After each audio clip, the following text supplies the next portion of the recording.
It's the dictionary. Dictionary. It's the dictionary. Dictionary. It's the dictionary. Dictionary. It's the dictionary. It's the dictionary. Hello, word nerds, and welcome yet again to another episode of The Dictionary.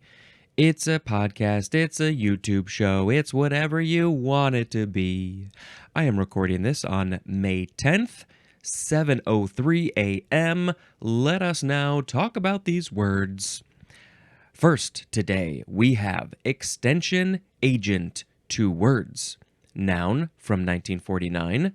The synonym is county agent, which I vaguely remember reading something about probably somebody who works in a county. Maybe they're taking taxes from people. I don't know. My nose has been a little runny this morning. I just blew my nose, so hopefully it doesn't get bothersome, but if it becomes a little excessive, I might just have to leave all my sniffles in. All right, let's see how bad that is. Oh, my sound effect is going to be caw, caw, caw. The next word is extensional, 3 syllables, or extensional 4 syllables. This is an adjective from 1647. Number 1, of, relating to, or marked by extension. But specifically, the synonym is denotative. I believe that's the word, denotative. So something that's denoting something, it's marked by extension. I guess there was a whole bunch of extension definitions in the previous episode. Denotation 4, that was one of them. Oh, do we gotta go back to look? Maybe this would be helpful for all of us. Let's see. Oh, Darjeeling. Wow, did I read through all of these pages? How did I do that? That was a long, long time ago. All right, we're getting close. D-E-L, D-E-O, a little bit more. How do you spell it? D-E-N-O, denotation. Okay, number 4 for denotation. So this was the 2B definition for extension in the previous episode. Denotation number 4 is the totality of things to which a term is applicable, especially in logic. The totality... Okay, yeah, I never studied logic, so I didn't know that. And so extensional, denotative, that is the synonym. All right, well, that wasn't very helpful to me because I never studied logic. I have some level of common sense logic in my head, but I didn't study all the terms and things. So number 2 for extensional is concerned with objective reality. Whew, that's probably related to this logic stuff. Objective reality. Unfortunately, I feel like there are people who you would think would have the same objective reality as other people, but for some reason, they have a different reality, and that makes it not objective anymore. Can we agree on things? Can we have the same see, if it's a subjective reality, then it's like you have your own reality. You have opinions about a thing. It says how you feel about a thing, but there is, I think, an objective reality that we can all share. You would think that we can agree on facts, but somehow we don't agree on facts. Some people don't. I don't know. But you have to factor in, different people's cultures and how they were brought up and their genes and their life experiences. That's a thing. Extensionality is a noun and extensionally is an adverb. Caw, caw, caw, caw. The next word is extension cord, 2 words, noun from 1944. Were there no extension cords before that? Probably not. An electric cord fitted with a plug at one end and a receptacle at the other. It's a receptacle for another plug, but having the word receptacle there makes me think of what? You're going to pour some liquid in it? What are you going to do with this? What's going to go in the receptacle? It's for another plug. You need a longer, your plug's too short. your plug's too short. You need an extension cord. We all probably have these. Some have 2 prongs. Some have 3 prongs. Some have the head rotates, which is great. Maybe they break more easily. I don't know, but they're great because you can adjust where the thing is because the head rotates.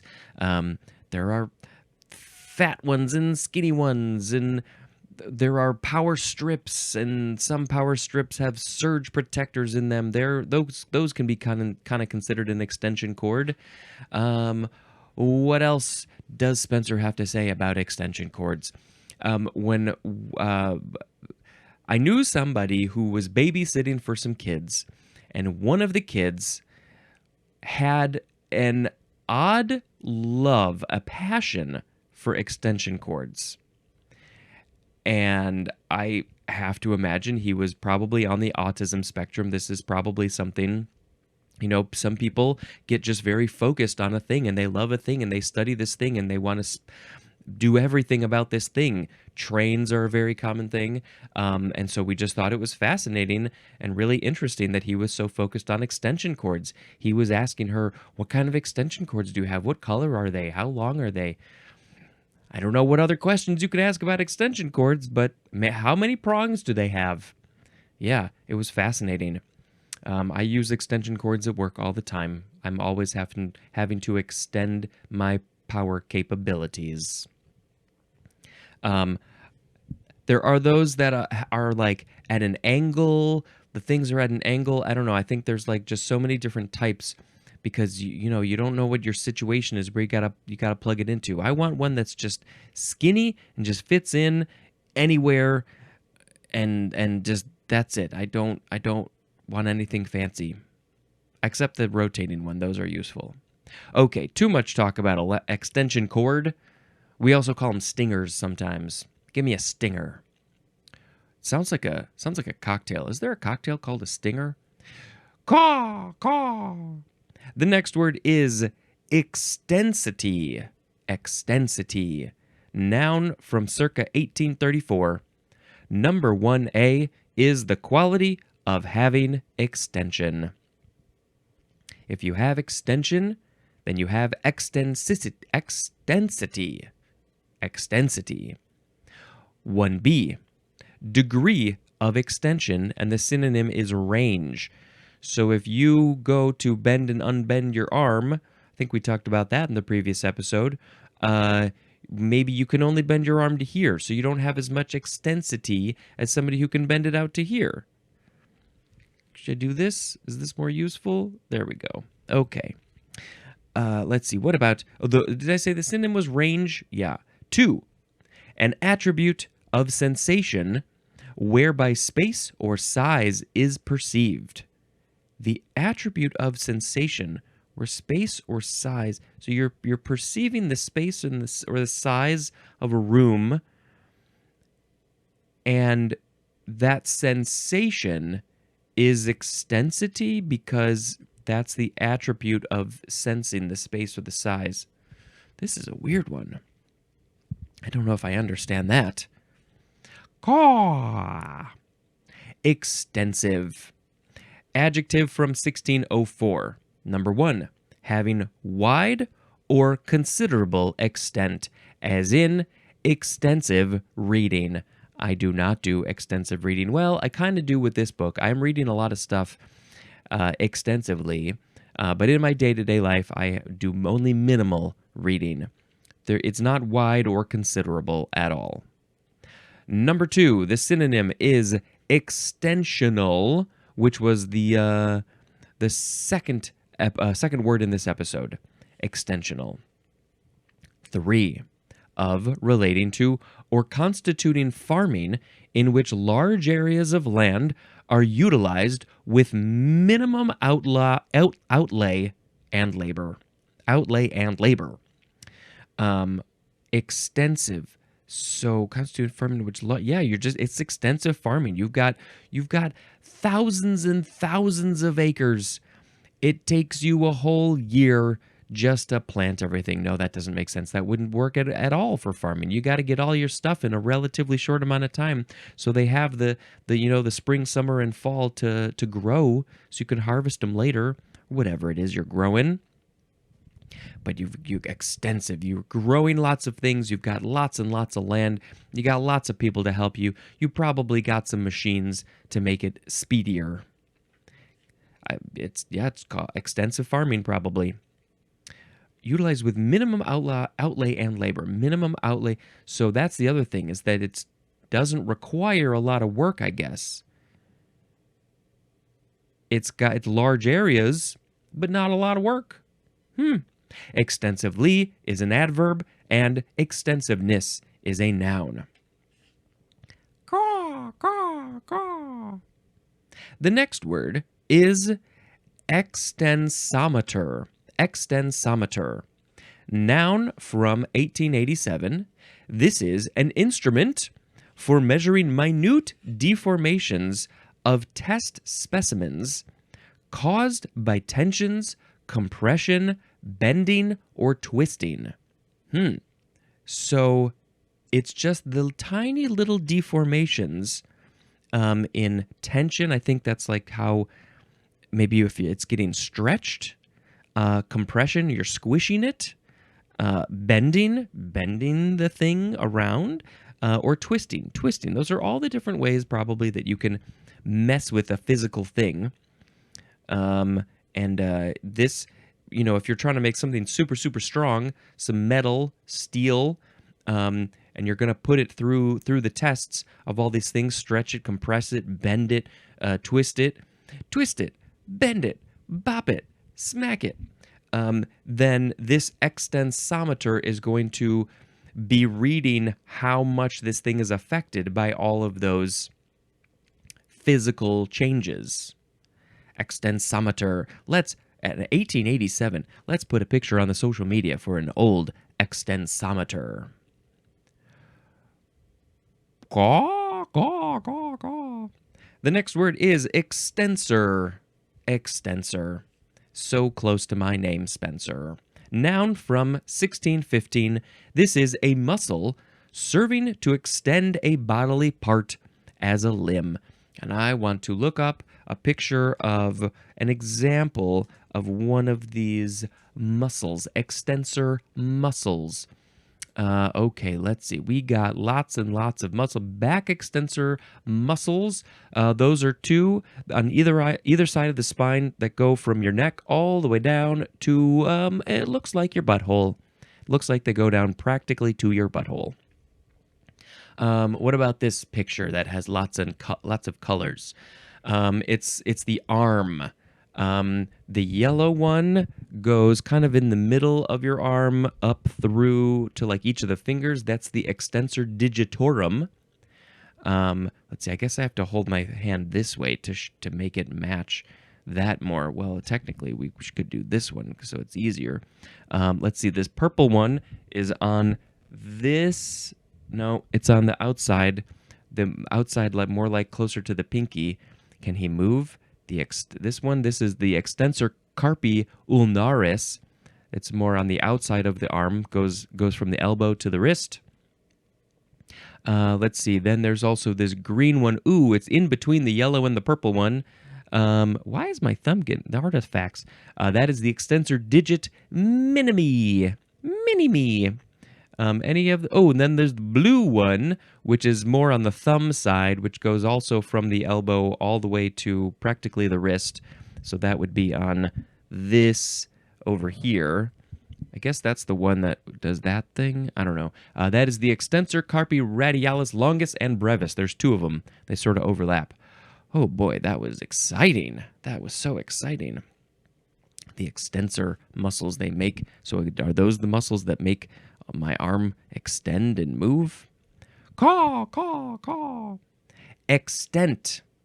Extent. Noun from the 14th century. Number 1 is archaic, and it is valuation of a land. In Great Britain, especially for taxation. This is the process of valuing a land in Great Britain specifically so you know how much to tax it. 2a, seizure of a land in execution of a writ of extent in Great Britain. So this is the seizing of the land. So it used to be about valuing the land to tax it, and then later it became, well, you don't get to have it anymore. We're going to just take it. Also, though, the condition of being so seized, the land is in extent, I guess, when it is being seized. 2b, a writ, W-R-I-T, a writ giving to a creditor temporary possession. Wait, no. Oh, the writ is giving. Okay, so this is like a written thing. A writ giving to a creditor temporary possession of his debtor's property. Oh, we got to reword this one. This writ gives the creditor temporary possession of his debtor's property. So if somebody's paying rent, they are the debtor. They have the property, which is owned by the creditor, kind of. I don't know. The creditor is giving them the money, allowing them to, loaning them money maybe. But they get to take control of it maybe when the debtor is behind on their rent, possibly. And so this writ is probably the official document that says that the creditor has temporary possession of it. And that's the extent. That's the extent of it. 3a, the range over which something extends. The synonym is scope. Scope, as in the extent of her jurisdiction. Her jurisdiction only goes so far. She has it only goes to the end of the courtroom, and then that's it. She has no more extent of her jurisdiction. What I think that they really mean here about the extent of the jurisdiction is what region do you work in? Is it a city? Is it a state? The Supreme Court has the extent of their jurisdiction is the whole ding-dang country. So that's probably a more accurate, more better way to say that, or to describe jurisdiction. The extent of her jurisdiction. 3b is the point, degree, or limit to which something extends, as in using talents to the greatest extent. I'm not using my talents to the greatest extent. I could be using them more so. What are the talents? I don't know. Still trying to figure that out. Maybe I will learn some new talents. Maybe I will learn how to surf, and then I can use surfing in my dictionary podcast. 3c, the amount of space or surface that something occupies, or the distance over which it extends. And the synonym is magnitude, as in the extent of the forest. The extent, did I talk about this in the previous episode? The extent of the Lion King's area, their land, their kingdom, that's the extent. The extent of their kingdom only goes up to where the sun hits, and then the dark areas, that's past the extent of their kingdom. Was that the last one? That was the last one for extent. The etymology says this is from the Anglo-French extent, which means land valuation. That's what it was about.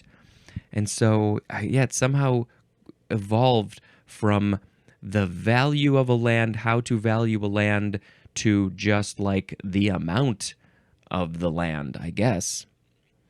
Any other things? There was more from also extendre, which means to survey or evaluate, but it literally just means to extend. To extend the value, to extend the something, I don't know. That's it. Okay. Caw, caw, caw. Next is extenuate. Extenuate. This is a transitive verb from 1529. Is it just transitive? I think it is. 1a is archaic, and it is to make light of. Extenuate used to be to make light of. I am making light of this very serious situation. Ha ha ha ha ha. We're having so much fun talking. We're extenuating the tragedies of war. 1b, to lessen or to try to lessen the seriousness or extent of by making partial excuses. And that seems pretty similar to make light of. The synonym is mitigate. Mitigate, as in extenuating circumstances. All right, I have to think about this one for a minute because I am aware of the phrase extenuating circumstances. Oh, these circumstances, they're rare, they're weird. They're what are they? Extenuating. We ran into some extenuating circumstances when we got to the fair. They wouldn't let us on the ride. Is that an extenuating circumstance? To lessen or to try to lessen the seriousness of by making partial excuses.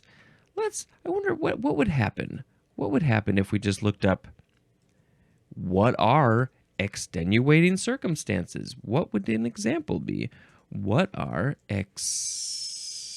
He's writing this examples. Yeah, let's do this. Okay. So this bereavement, family and personal circumstances, educational disruption, mental health condition, illness, minor illness, crime, carrying response. Okay, so the extenuating circumstances of why I didn't do my homework was all of these things. I was sick. I was bereaving. Somebody died in my family. I was robbed. All these at the same time. My educational disruption. I wasn't able to learn. My friend got sick. My dog ate my homework after I finally did it. So they're kind of excuses. I mean, that was in the definition, right? Partial excuses. You're lessening the seriousness of a thing, and you're making excuses for it. There were extenuating circumstances. I got abducted by aliens. I guess, though, yeah, it's excuses is probably a good way to think about this. Okay, well, now we have 1C, which is obsolete, and the synonym is disparage. Extenuate is also disparage. 2A is archaic, and this is to make thin or emaciated. Wow, interesting. To make thin or emaciated. If you're just not eating, Gandhi extenuated himself when he did his hunger strike. 2B, to lessen the strength or effect of.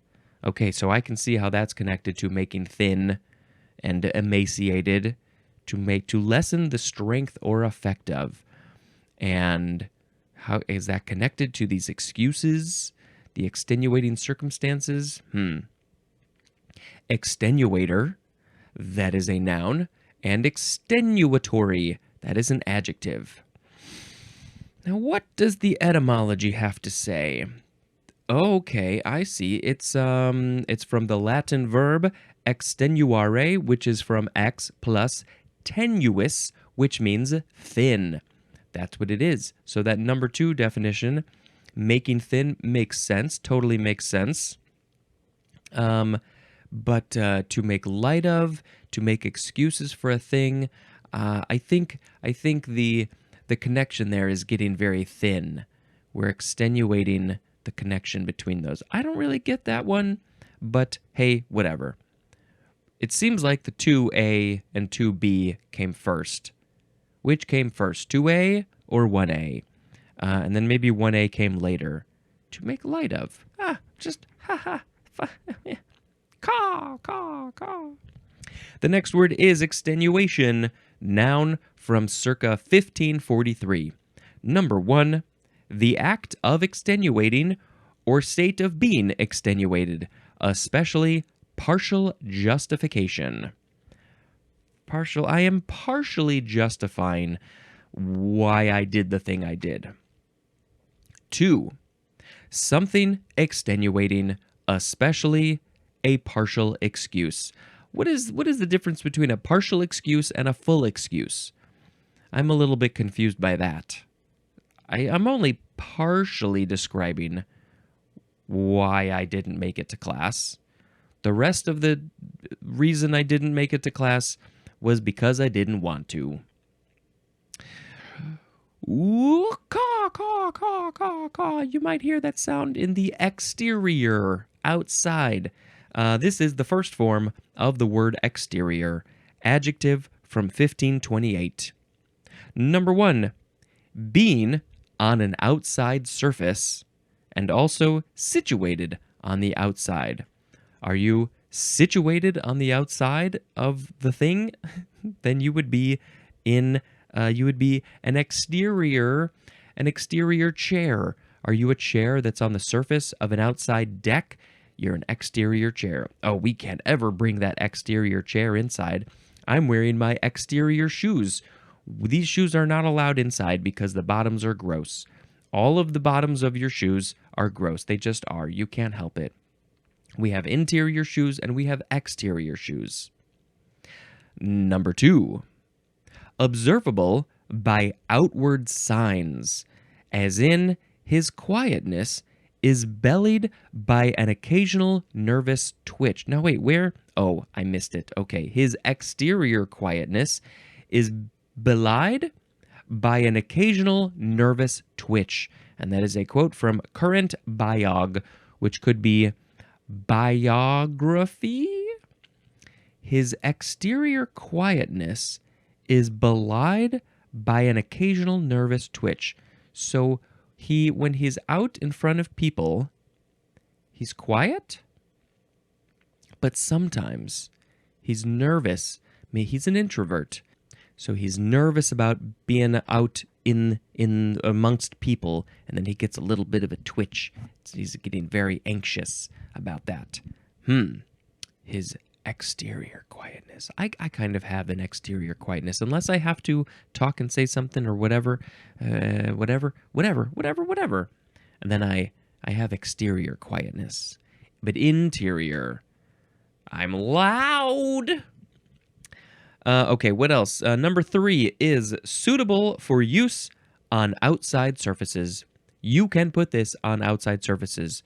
A tent, a table covering, a car covering, all those things. Exteriorly, that is an adverb. This is from the Latin exter or exterus, which means being on the outside, and also foreign. They are the foreign people. Are the people on the outside of our country? Oh, you're foreign. We have anything on the inside of our country is the interior, but you're on the exterior. Will you come into the interior? Will we let you come into the interior? Yes, come. We have plenty of room. Caw, caw. The second form of exterior is a noun from 1591. 1a. An exterior part or surface, and the synonym is just outside. Outside. The part of the house that's outside is the exterior. The roof, the siding, the one side of the windows, that one side of the doors, the stairs, the porch. Just thinking about a house. What are the other? A deck, the lawn, the sidewalk, the chimney. That's it. All the stuff.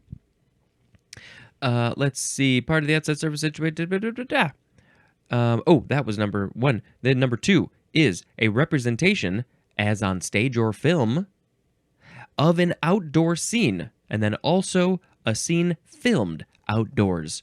If you read a script, it will say exterior or interior. They are telling you whether this scene takes place on the inside of something or on the outside of something. Just the outside. The outside of something, there's a thing, and then there's the outside of it. But really, the outside is just the outside. The whole outside is the outside. But then you're probably near the thing.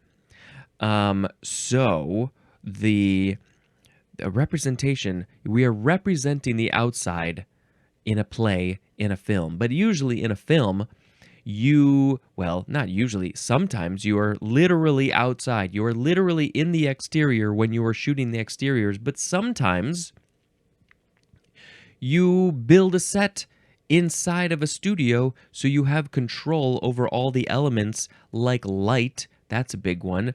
And so it might be represented as exterior, but you are actually inside, interior, when you're filming it. But it looks like a forest. The magic of film. Okay, but that's it for that one. And now we have one more word for this episode, and we're so excited that we got to the end. Caw. The last word is exterior angle. 2 words. Angle, of course, is A-N-G-L-E. A-N-G-L-E. Noun from 1756. Number 1. And there's a picture on the next. Oh, that's for this one. Okay. So number 1 is the angle between a side of a polygon and an extended adjacent side. You got a polygon. It's got sides and it's got angles. And the angle between a side of a polygon and an extended adjacent side, so if you draw a box, what's the exterior angle? The angle on the outside of the box. Number 2 is an angle formed by a transversal as it cuts 1 or 2 lines and situated on the outside of the line. And this is where the chart comes in. Okay, we have 3 lines in this picture. We have line 1 goes left to right. It's horizontal. It's A on one side and B on the other side. That's the AB line. Below that, parallel, it's also horizontal. These 2 lines will probably never cross. This is the CD line. C on one side, D on the other side. And then there is another line. It's the EF line, and it goes at about a 45-degree angle, and it cuts through both of these AB and CD lines. This is the EF line at about 45-degree angle. Now, we have these exterior angles. These are the angles on the exterior of this situation. Oh, this is fun. Okay, so AB is here, and then EF is here. The angle out here, that's out here, that is the G angle. And that looks to be about, I think it's like 135 degrees or so. And then down here, you've got the CD line, and then here is the EF line, and then out down here is the exterior angle, because it's very hard to describe this visually when you only have one hand to do it with. If I put this thing down, I could show better. But anyway, let's do that. AB, EF. This one up here, that's the exterior angle. Okay, very good. We did it. We're done. Now let's pick a word of the episode. We had extension agent, extensional, extension cord, extensity, extensive, extensometer, extensor, extent, extenuate, extenuation, exterior, and exterior angle. Let's just pick exterior as the word of the episode. I think I had a dream where I was recording something. I don't know if it was this podcast or something, but I forgot to record the audio. And I think that we had audio from something else, but it wasn't going to be as good. And that's a nightmare. Exterior. Open the door, go from interior to exterior. You go through the door to get to the exterior. Okay, that's fine. That's just great. I will quickly now tell you that last night I watched a movie, and it was Kingdom of the Planet of the Apes. And I quite enjoyed it. And I think I'm just going to have to now go on to the next set of movies, which are the ones from the 60s and the 70s. I don't know if there's going to be any more in this new series. It would be fun if there were, but I don't know if there will be. I am very, very excited because they announced that when this movie gets released on home video, I'll just say Blu-ray, they are going to have a version of this movie with no effects. All of the characters are motion captured. They are on physical sets or outside in the exterior. There's a lot of forests and stuff. And then they replace them with these CGI apes, chimps, bonobos, gorillas, whatever. And so they will be releasing a version where you see all of the actors and none of the apes. And they might be removing all of the special effects. I'm not sure. There's a ton of CGI in this movie. And so are they going to get rid of all of that? I'm not sure. At the very least, we're going to get to watch it with the actual actors in their silly motion capture suits. And I have been wanting something like this for years. All of these special effects heavy movies. I just want to watch a version with no special effects and just see how silly that is. Oh, I'm going to have a blast watching that. Yeah, I mean, if you're into the Planet of the Apes, you got to watch this new one. You just gotta. It's a very long movie. It's almost 2.5 hours long. Lot of stuff to do and talk about. Okay, that's the end of this episode. Thank you very much for checking out this show. Please go ahead, share it, write a review, subscribe, download, play the videos, play my playlists on the YouTube if you got to get caught up. And we're getting near the end of the E's. We only have a few pages left. Wow, yeah, really, literally. 1, 2, it's like 2.5 to 3 pages. We'll say 3 pages left. Wowee!